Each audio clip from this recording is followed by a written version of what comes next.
샤를 드 푸코라고 하는 프랑스 신부님이 계십니다. 이분은 1800 후년도에 프랑스에서 섬겼던 천주교 신부님이십니다. 이분은 결국 무슬림에 의해서 암살을 당하는 순교를 당하게 되는 성직자가 되죠.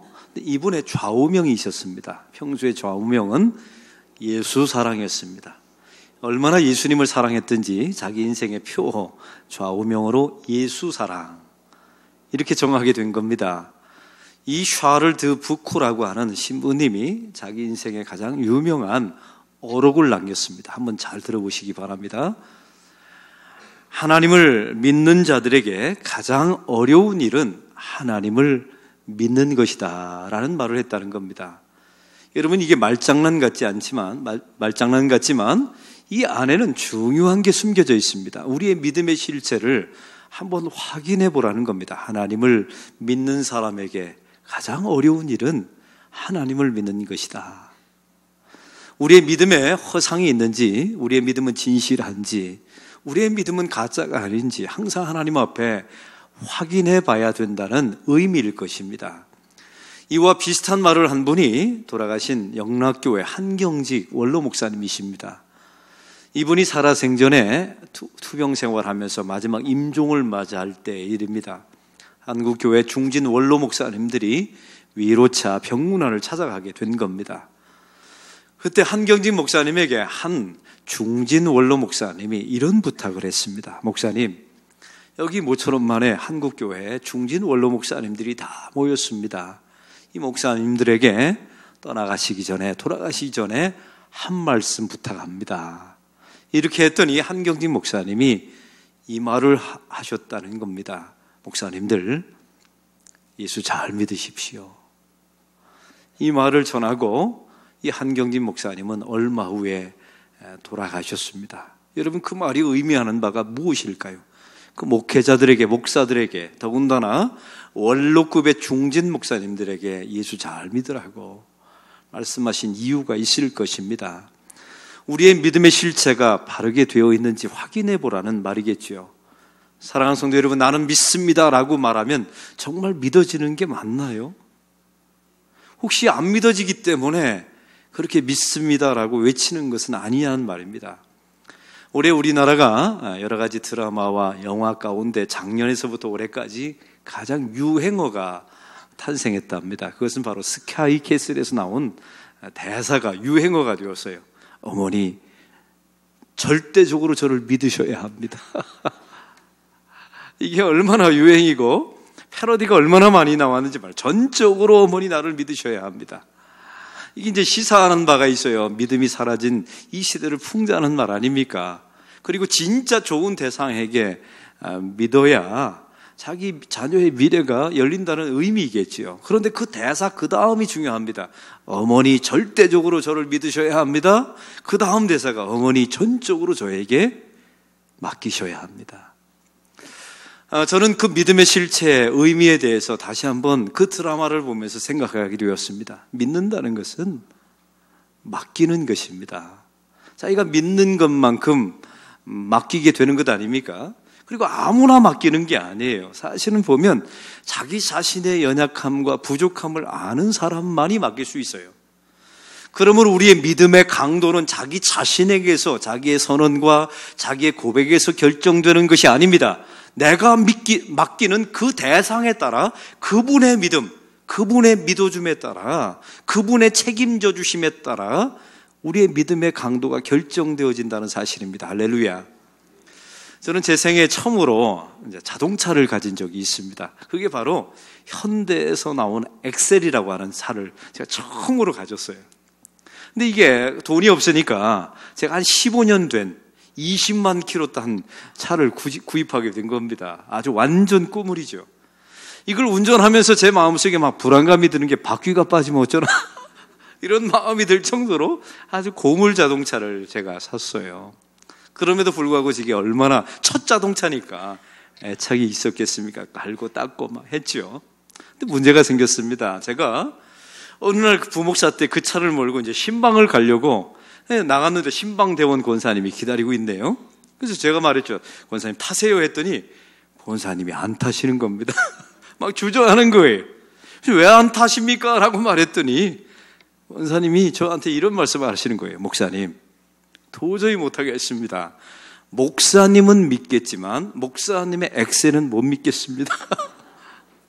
그러시더라고요. 이 말을 듣는 순간에 말은 맞는데 기분이 나쁘더라고요. 이게 믿는다는 말인가 안 믿는다는 말인가. 근데 이 고물 자동차를 아무런 주저함 없이 타는 종족이 한 명 있었어요. 그게 제 아내였습니다. 이 양반은 저한테 그냥 자기 몸을 맡기는 거예요. 아마 분명히 이런 고백이 있었을 겁니다. 살아도 함께 살고 죽어도 함께 죽노라. 여러분, 본래 맡긴다, 믿는다는 의미는 이런 거 아닙니까? 우리 예수님께서 우리의 인생 가운데 함께 하다가 고난의 배에 함께 타자라고 말하면 여러분은 뭐라고 말씀하셨습니까? 예수님은 믿겠지만 예수님이 허락하신 고난은 믿지를 못하겠습니다. 혹시 이런 말씀 하신 적 없나요? 예수님께서 혹시 교회 사역에 헌신의 배에 함께 타자라고 말하면 예수님은 믿겠으나 예수님이 저에게 요구하신 헌신은 못 믿겠습니다. 이렇게 말한 적은 없냐는 겁니다. 여러분, 그래서 우리의 신앙의 믿음의 실체를 한번 깊이 한번 생각해 보셔야 합니다. 오늘 본문은 바로 그런 내용입니다. 예수님께서 너무나 사랑하셨던 한 사람이 있었습니다. 바로 그 사람은 베나니에 살고 있는 나사로였죠. 이 나사로가 중병에 걸렸습니다. 이 사실을 알게 된 그의 누이 마르다와 마리아가 예수님에게 급히 사람을 보내게 됩니다. 오셔서 빨리 치유를 위한 기도를 해달라는 부탁을 하고 이 사람을 예수님께 보내게 된 거예요. 바로 그때 예수님은 세례 요한이 첫 세례를 베풀었던 베레아라고 하는 지역에 예수님이 계셨습니다. 이 나사로가 살고 있었던 베다니와 예수님이 지금 있는 이 베레아는 약 30km 정도 되는 하룻길이었어요. 그 사람이 가는 데만 벌써 하룻길이 걸리게 된 겁니다. 그 사람이 떠나자마자 사실은 나사로가 죽었습니다. 예수님에게 찾아가서 사람이 말하죠. 죽은 줄도 모르고 예수님께 찾아와서 이 베다니에 와서 나사로의 질병을 위해서 기도해 달라고 부탁을 하게 됩니다. 우리가 지난주에 말씀을 나눴지만 예수님께서 일부러 이틀을 더 유하다 가십니다. 벌써 며칠이 지난 겁니까? 오는데 하루, 이틀을 머물렀으니까요. 그리고 또 가는데 또 걸어서 하루가 걸리는 것 아닙니까? 그래서 나흘 만에 이 베다니 지역에 예수님께서 걸어서 가시게 된 겁니다. 예수님께서 이제 베다니 지역에 들어가자마자 이 소식이 마르다와 마리아에게 들리게 된 겁니다. 이미 자기 오라비는 죽었는데 말이죠. 그때 마르다가 먼저 찾아와서 예수님을 맞이합니다. 그렇게 오늘 성경에 이렇게 말합니다. 21절의 말씀을 우리 다 같이 읽겠습니다.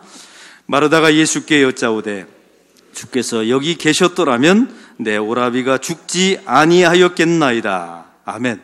여러분, 마르다의 고백을 보십시오. 예수님이 여기 계셨더라면 내 오라비가 죽지 않았을 것입니다. 여러분, 이게 어떤 믿음일까요? 믿음이 있어 보이세요? 없어 보이세요? 이 마르다의 믿음의 실체는 도대체 무엇입니까? 사실은 예수님이 일부러 이틀 동안 머물다가 오셨거든요. 이건 단순한 기적이 아니었습니다. 이 나사로의 죽었다 살아난 것은 예수님이 이 땅에 오셔서 십자가에서 죽으시고 부활할 것을 보여주는 표적이었단 말이에요. 그러면 이 마르다가 이 정도 질문을 해야 되는 것 아닙니까? 예수님, 일부러 이틀 동안 머물다 오신 이유가 무엇입니까? 일꾼을 통해서 들었는데 일부러 이틀 동안 머물다 오신 이유가 무엇입니까? 이런 말 한마디 물을 법하지 않습니까? 근데 이런 말을 묻지 않아요. 그리고 말합니다. 예수님께서 여기 계셨더라면 내 오라비가 안 죽었을 겁니다. 여러분, 이게 뉘앙스를 보면 원망하는 투입니다. 이 마르다의 신앙과 믿음을 보십시오. 지극히 인간적인 기대를 가지고 예수님을 믿습니다. 자신의 필요에만 집착하고 있죠. 표적에는 관심이 없습니다. 이 사건 너머에 있는 하나님의 뜻에는 관심이 없어요. 오직 나의 유익, 나의 필요, 이것만 관심이 있어요. 여러분, 모든 관점이 자기 자신에게 마르다는 지금 있습니다. 여러분, 교회 신앙생활도 마찬가지예요. 교회 오면 초신자들을 보면 먼저 나의 필요를 채우기 위해서 교회라는 공동체에 옵니다. 그러다가 점점 더 예수님은 만나지 않고 신앙생활하게 되면 내가 주목받아야 되고 싶은 열망들이 있죠. 내가 주인공이 되어야만 된다는 그런 생각들이 점점 마음속에 생각납니다. 이 교회를 통하여 하나님께 영광을 돌리게 되고 이것이 하나님 나라의 어떤 덕과 유익이 되는지 이런 데는 관심이 없어요. 여러분, 이게 마르다의 믿음과 신앙과 아주 유사한 신앙입니다. 이번 특세 때 우리는 6일 동안 아주 열심히 잘 마쳤습니다. 마지막 날에는 10년 동안의 특세 기록을 깼어요. 894명이 나왔습니다. 놀라지도 않아요. 이 대목에 안 나오신 분들이 놀래줘야 되는데 우리 10년의 특세 기록을 깼습니다. 특세 동안에 여러 가지 은혜도 있고 했지만 제 마음에 약간 부담되는 게 있었어요. 뭐냐면 우리 부목사님들이 나와서 저를 소개하는데 너무 화려하게 소개를 하는 겁니다. 한국에서 가장 메시지가 좋은 목사님이십니다. 이렇게 막 소개하고요. 삼행시를 지어서 막 저를 띄우기도 하고. 근데 제 마음속에 이런 생각이 들어요. 제가 연태까지 설교를 뭘 했습니까? 예수님을 높이라고 우리가 설교를 했는데 이게 부담이 되는 거예요. 그래서 교역자들 모임에서 제가 그랬어요. 예수님을 높여야지 담임 목사를 높이면 되겠느냐 했더니요, 목사님 한 분이 이런 말씀을 하시는 거예요. 그래야 교인들이 재밌어 합니다. 재미있는 차원에서 하자는 거예요. 근데 제 마음속에 이런 생각이 들어서 진짜 교인을 재밌게 만드는 방법은 따로 있어요. 뭐냐면 담임 목사를 약간 깎아내리면 됩니다. 우리 담임 목사는 키도 작고 눈도 작지만 그래도 우리 목사님이십니다. 이렇게 소개를 하면요, 진짜 좋은 교회입니다. 제가 상처 안 받을 테니까 내년에 한번 해보십시오. 여러분, 교회라는 것은 본래 그래야 되는 거라며. 담임 목사를 약간 디스하면서 교인들이 이렇게 기뻐하고 쾌감도 되고 유머도 되고. 여러분, 그래서 또 그렇게 한다고 해서 제가 또 디스 당할 사람은 아니잖아요. 여러분, 이러면서 교회 안에 예수님을 높이고 자랑해야 되는 공동체가 교회이지 않습니까? 근데 이 마르다의 관점을 보십시오. 예수님이 여기 계셨더라면 다 자기 좋은 식으로 해석하고 자기가 필요한 것만 요구하고 있다는 사실입니다. 이것이 바로 마르다의 믿음의 허상이었던 겁니다. 사랑하는 성도 여러분, 마르다가 이제 예수님께 이런 말을 합니다. 예수님이 하나님께 구하는 모든 것이 다 하나님께서 주실 줄을 아나이다 라고 말씀해요. 여러분, 이 말씀에 보면 아나이다라는 내용의 에이도라고 하는 헬라어를 사용합니다. 이게 내가 본다라는 뜻이에요. 이 말의 뜻은 이렇습니다. 나는 예수님을 희미하게 아는 종류의 사람이 아닙니다. 나는 예수님을 확실하게 압니다. 나는 예수님의 확실하게 보았습니다. 이렇게 자기 자신의 확신에 전하는 말씀을 말합니다. 이 말을 다시 말하면 자기 믿음에 대한 확신을 이렇게 표현하고 있는 거예요. 여러분, 이것이 위험합니다. 우리가 신앙생활하면서 가장 위험한 사람은 뭐냐면 자기 믿음에 대해서 단 한 번도 의심해보지 않은 사람. 제일 위험한 사람들이에요. 어떤 사람을 정말로 믿었다는 의미가 무엇입니까? 나는 당신을 믿습니다. 이렇게 말하는 것은 진짜 믿음이 아니에요. 나는 당신을 안다라고 확신합니다. 이거 진짜 아는 거 아닙니다. 진짜 알고 믿는 사람은요, 말이 없어요. 그리고 자기 자신을 전폭적으로 그 사람에게 맡깁니다. 이게 진짜 믿음 아니겠습니까? 사랑하는 성도 여러분, 이런 마르다에게 여러분 보세요. 내가 예수님이 하나님께 구하는 것을 하나님이 다 주실 줄을 내가 아나이다. 여러분, 이 안다라고 하는 이 표현을 계속해서 말할 때 예수님께서 이 마르다에게 계속해서 말을 것입니다. 사실 한마디 할 법하지 않습니까? 너의 믿음의 실체는 모호하다. 너 그 말에 너 완전히 보증할 수 있다고 생각하느냐? 내가 보기에 얼마 후면 너는 변질될 것이다. 얼마든지 이렇게 말할 법해요. 근데 예수님은 그 마르다에게 계속 말을 겁니다. 왜? 관심이 있으니까요. 그리고 너의 힘을 쭉 빼고 내가 끌어오는 대로 끌려오면 된다라는 뉘앙스입니다. 여러분, 우리의 믿음의 강도는 나의 선언과 나의 고백에 따라 결정되어지는 게 아니에요. 나의 믿음의 강도는 내가 힘을 다 빼고 내가 맡긴 그분의 믿어주심, 그분의 믿음이 나의 믿음의 강도를 결정짓는다는 사실을 잊지 마시기 바랍니다. 할렐루야. 여러분, 그래서 예수님께서 오늘 말씀해 보면 예수님께서 23절에 이 마르다에게 이런 말씀에 말을 것입니다. 23절 다 같이 읽겠습니다. 예수께서 이르시되 내 오라비가 다시 살아나리라. 아멘. 여러분, 이 마르다가 단 한 번도 들어보지 못했던 말을 예수님께로부터 듣습니다. 사람의 상식과 사람의 관념으로는 이해할 수 없는 너의 오라비가 죽었으나 살아날 것이다. 이 말이 예수님께로부터 들려지게 됩니다. 이때 마르다가 이런 말을 합니다. 예수님, 맞습니다. 마지막 종말의 때에 죽은 자가 살아날 것을 나는 압니다. 라고 또 에이도라는 말을 사용해요. 여러분, 이것은 누구나 모릅니까? 마지막 예수님의 재림의 때, 마지막 종말의 때 모든 사람이 다시 살아날 것입니다. 이건 누구나 다 아는 사실이에요. 이건 단편적입니다. 제한적인 고백에 불과하죠. 그러면 우리 예수님께서 책망해야 되지 않습니까? 야, 그 정도밖에 믿음이 안 되냐? 내가 너를 지금, 너의 오라비를 지금 살릴 텐데, 이러면 이런 말 하면서 책망할 법하지 않아요? 근데 예수님께서 세상에 그 어떤 사람에게도 말하지 않았던 위대한 부활의 교리를 바로 이 마르다에게 말씀하십니다. 저 같으면 마음이 상해서, 야, 그 정도밖에 너의 믿음의 고백을 정말 네가 자신할 수 있느냐? 나를 안다라고 말하는데 너 책임질 수 있느냐? 그렇게 말씀하실 법한데 가장 중요한 부활의 교리를 이 마르다에게 다음과 같이 선포합니다. 25절, 26절 다 같이 읽겠습니다. 예수께서 이르시되 나는 부활이요 생명이니 나를 믿는 자는 죽어도 살겠고 무릇 살아서 나를 믿는 자는 영원히 죽지 아니하리니 이것을 내가 믿느냐? 아멘. 여러분, 기독교의 가장 중요한 부활의 교리, 이 말씀을 마르다에게 전합니다. 제자 베드로에게 말하지 않았어요. 사도 요한과 사도 바울에게 말하지 않았습니다. 일개 지금 원망이나 하고 있는 이 자매에게 예수님께서 단편적인 믿음을 가지고 있는 이 마르다에게 예수님께서 기독교의 가장 중요한 교리를 그 여인에게 예수님께서 선포하십니다. 여러분, 이것이 예수님의 열심이에요. 예수님의 인내이며 예수님의 견인입니다. 이것이 예수님의 믿음의 강도예요. 할렐루야. 나의 믿음의 강도는 믿을 만한 게 못 됩니다. 여러분, 지금까지 살아오면서 겪어보셨지 않습니까?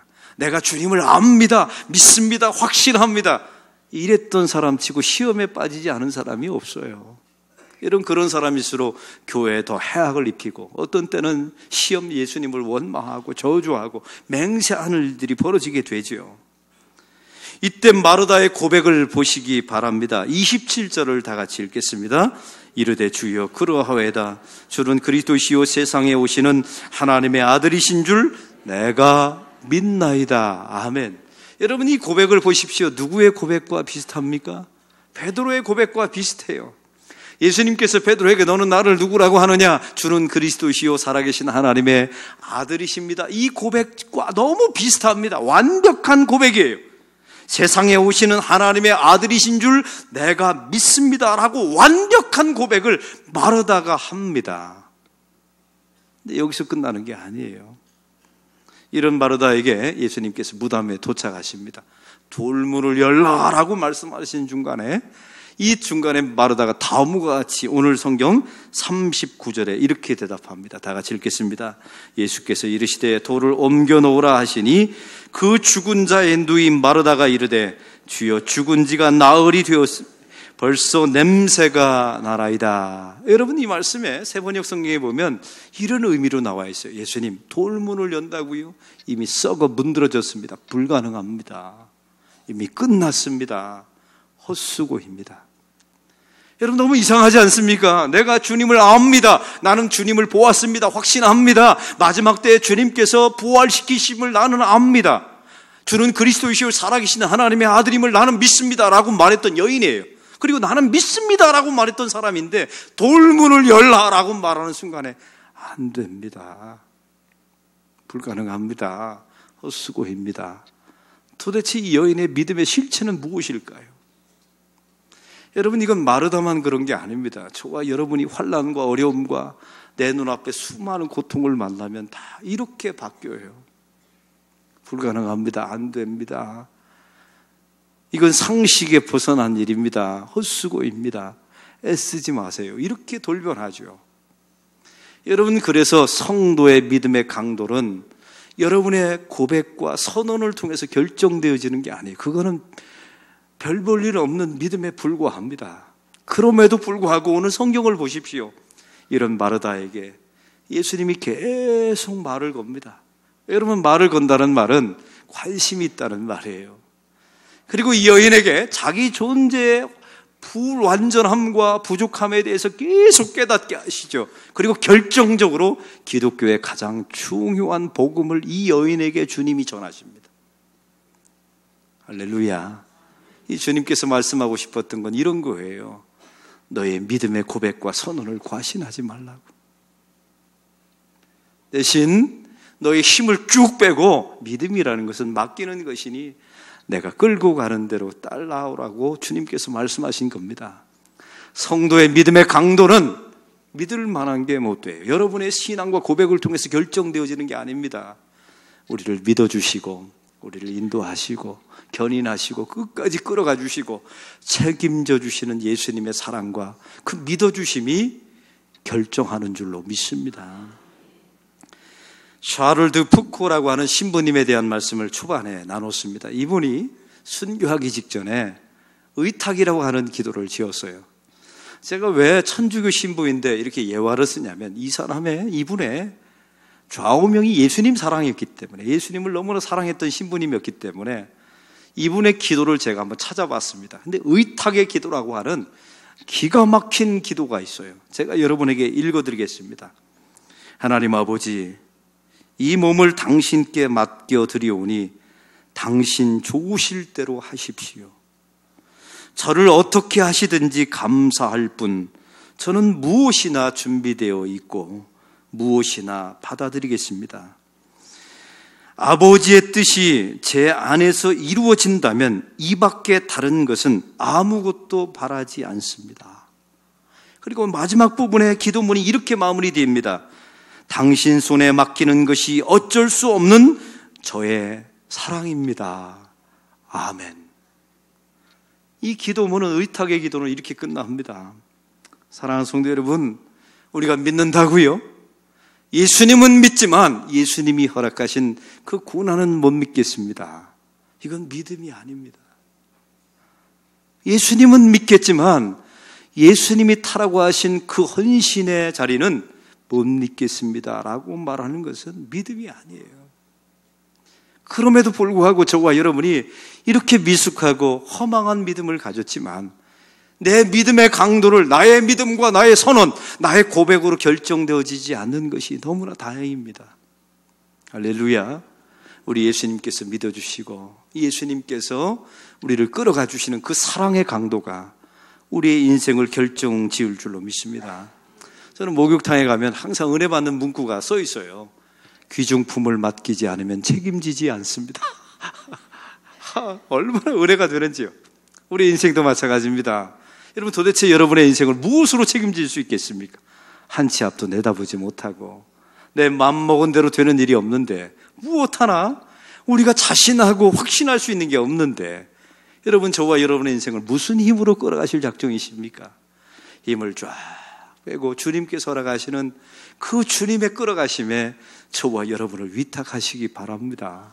그럼 주님께서 가장 좋은 길로, 합력하여 가장 선하신 길로 주님께서 인도해 가실 줄로 믿습니다.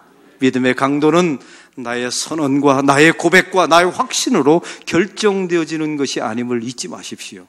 주님의 믿음의 강도, 내가 맡기신 그 주님의 사랑의 강도가 내 인생의 그 믿음의 강도를 결정짓는다는 사실을 날마다 고백하며 사는 우리 안락교회 성도들이 되시길 주의 이름으로 축원합니다. 그런 사람들만이 이 새해 새학기에 도약할 수 있습니다.